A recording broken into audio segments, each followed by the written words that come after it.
Dok, saya ini punya keluhan nyeri di tumit. Jadi kemungkinannya saya ini punya penyakit apa ya?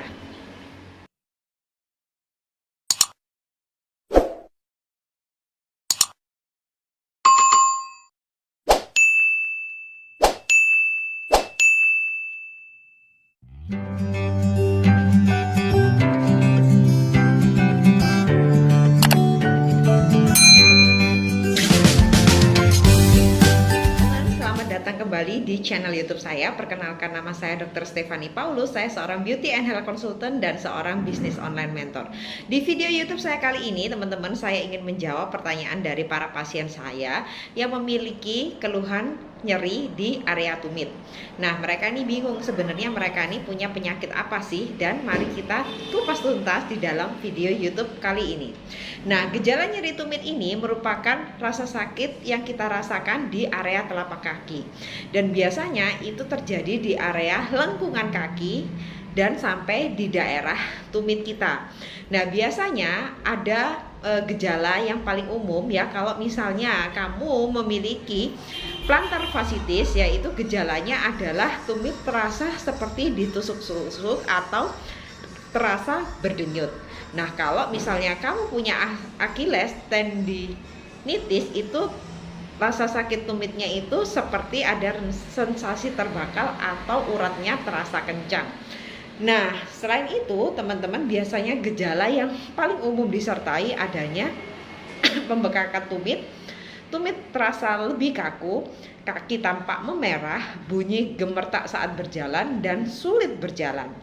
Nah, di sini teman-teman, kita perlu tahu ya, kapan sebenarnya kita itu perlu mendapatkan pertolongan pertama, alias kapan sih kamu harus ke dokter keluarga. Nah, apabila kamu sudah minum obat pereda nyeri ya selama mungkin 2 hari atau 3 hari berturut-turut dan tidak mengalami perbaikan. Nah, selain itu teman-teman, yang kedua adalah nyeri tumit itu tiba-tiba saja signifikan nyeri sekali. Setelah itu ada juga nyeri tumit yang tidak mereda setelah ditangani 2-3 minggu setelah mendapatkan treatment dari dokter keluarga. Mungkin memang kamu harus merujukkan diri ke spesialis ya. Setelah itu juga ada tumit yang menjadi merah atau bengkak, serta ada mengalami gejala sulit berjalan karena rasa nyeri pada tumit. Teman-teman, kita akan menjabarkan beberapa kemungkinan ya yang bisa menyebabkan nyeri tumit. Yang pertama adalah plantar fasciitis. Plantar fasciitis ini adalah penyebab yang paling umum dan paling banyak diderita.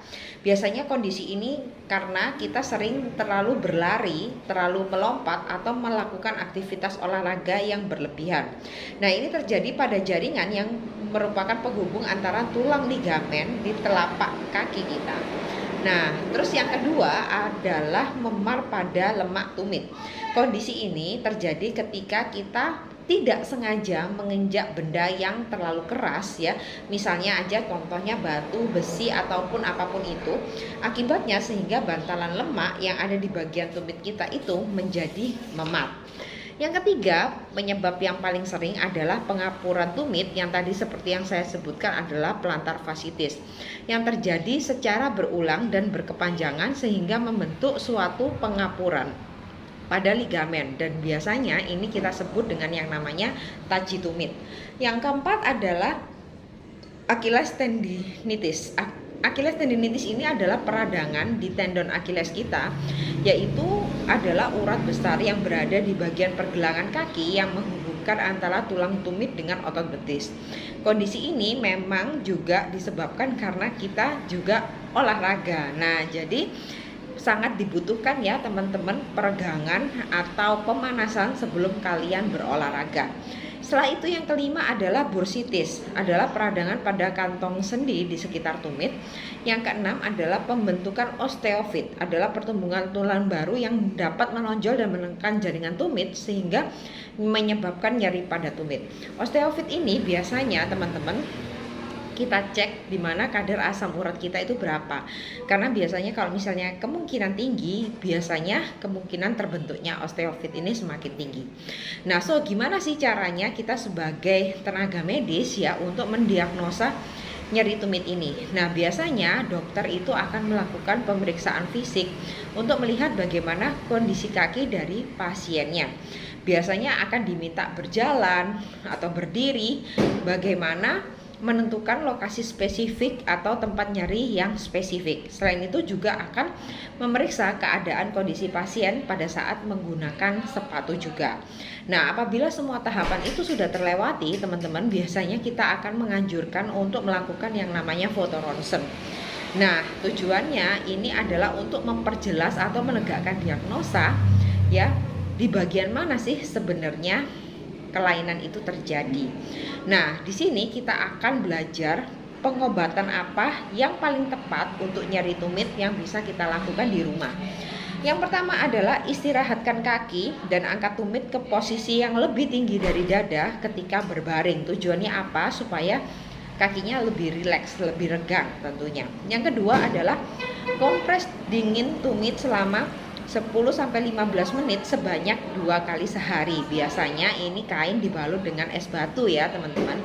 Setelah itu yang ketiga adalah kenakan sepatu yang tidak sempit, jadi sesuai dengan ukurannya, nyaman dan memiliki hak yang rendah agar lebih nyaman digunakan sebagai bantalan tumit dalam sepatu. Jadi karena aktivitas fisik sehari-hari kita, kalau misalnya banyak yang mobile, pastikan pakai alas kaki yang nyaman. Yang keempat adalah jangan berjalan atau berdiri terlalu lama. Jadi istirahatkan kaki Anda setelah berjalan atau berdiri terlalu lama ya. Jadi perlu di menit-menit tertentu kita meregangkan semuanya. Yang kelima adalah balut area sekitar tumit dan pergelangan kaki dengan perban untuk menyangga tumit atau pergelangan kaki yang terasa sakit. Yang keenam adalah lakukan latihan peregangan secara perlahan dan teratur. Juga teman-teman, kita bisa mengkonsultasikan secara spesifik ke fisioterapi. Tujuannya adalah untuk memperkuat otot dan jaringan kaki lainnya seperti ligamen dan tendon, serta mencegah cedera kaki yang kemungkinan akan terjadi bertambah parah di masa depan. Selain itu, kita bisa juga minum obat-obatan yang seperti diresepkan oleh dokter, yaitu adalah anti nyeri dan anti radang. Dan kalau misalnya memang tingkatannya parah banget, kalian juga bisa akan menerima bentuk treatment berupa injeksi.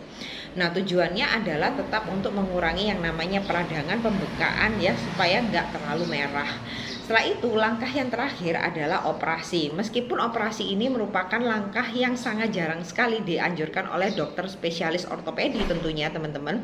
Tetapi kalau memang ini sangat serius dan memang mengganggu mobilitas kita sehari-hari, mungkin juga bisa dipertimbangkan.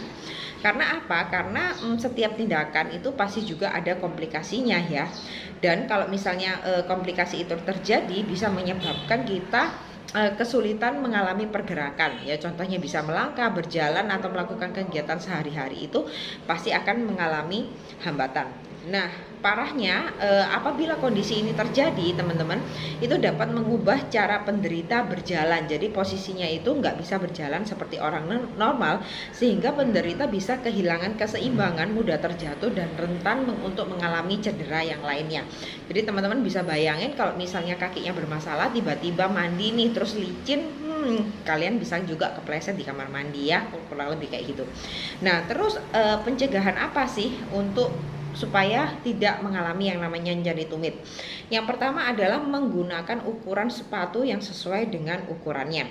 Yang kedua adalah mengenakan sepatu yang sesuai dengan jenis olahraganya atau aktivitas yang dilakukan. Makanya kalau misalnya teman-teman ke tempat olahraga, ada kan sepatu khusus sepak bola mungkin, atau sepatu yang khusus untuk berlari ya, jadi macam-macam.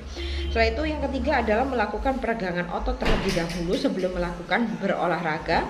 Yang keempat adalah menerapkan pola makan yang sehat dan mempertahankan berat badan yang ideal. Yang kelima adalah beristirahat saat merasa lelah atau saat terasa nyeri. Nah, jadi itu tips yang saya anjurkan untuk teman-teman yang mungkin pada saat ini mengalami yang namanya nyeri tumit.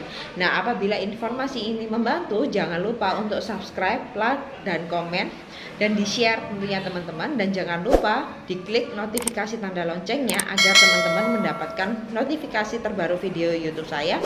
Dan sampai jumpa di video YouTube saya selanjutnya. Bye-bye.